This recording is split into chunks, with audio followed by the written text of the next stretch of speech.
"Mister, can you fix my toy? It was our last gift from Dad." The millionaire almost spilled his coffee when the tiny voice cut through the cafe's soft music. He looked up, annoyed at first, then confused, and finally frozen. The girl stood there with a broken wind-up rabbit clutched to her chest, one ear hanging by a thread. Her shoes were scuffed, her sweater too big, her eyes too serious for someone so small. People always asked him for things, money, jobs, favors, but never like this. Never with hands that shook not from fear, but from hope.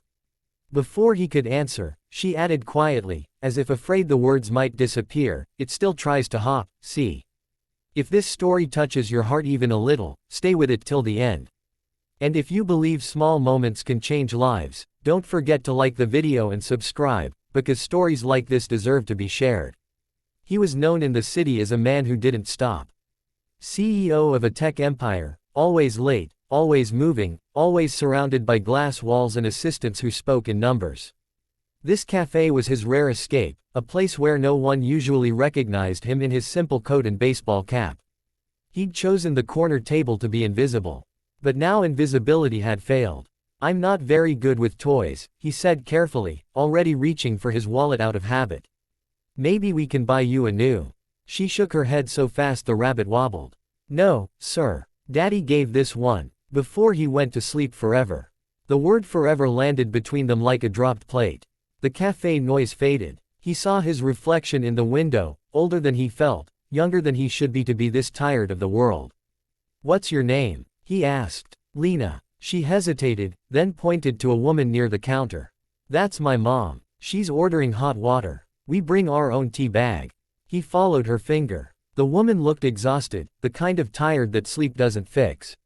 She smiled at the barista, apologizing for something, counting coins twice before handing them over. The millionaire swallowed. "Let me see the toy," he said. Lena placed the rabbit in his hands like it was alive. The wind-up key was bent, the seam split. He turned it over, unsure why he was even trying. He built companies, not miracles. Yet his fingers slowed, careful, almost gentle. Something in him softened, something long unused. "I'll try," he said. "But no promises." "That's okay," Lena replied. Daddy said trying is how brave people start. He didn't remember the last time someone had called him brave. He took the rabbit to the counter, borrowed a napkin, asked the barista for a small toolkit meant for tightening loose table legs. People watched, curious. He felt ridiculous, and strangely, present. As he worked, Lena talked. About her dad's laugh, how it sounded like he was always about to sneeze. About hospital rooms and how grown-ups whispered too much.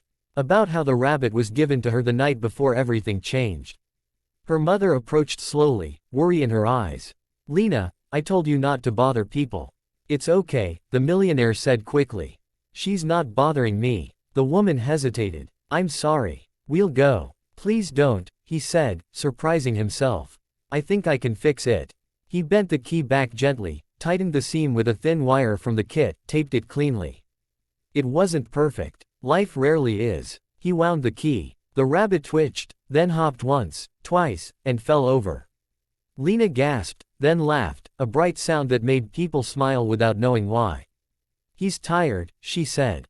"Like mommy." The millionaire laughed too. It felt foreign, like using a muscle after years of neglect. He handed the rabbit back. "He'll need rest," he said. "But he still hops." Lena hugged the toy, then hugged him. Without asking. He stiffened, then slowly wrapped an arm around her.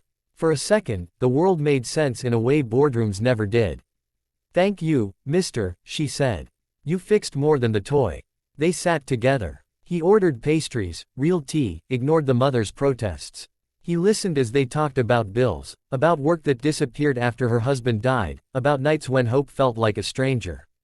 He didn't interrupt. He didn't promise money. He just listened. When it was time to leave, he slipped a card onto the table. Not his company card, a personal one. "If you ever need help fixing something," he said, "you can call."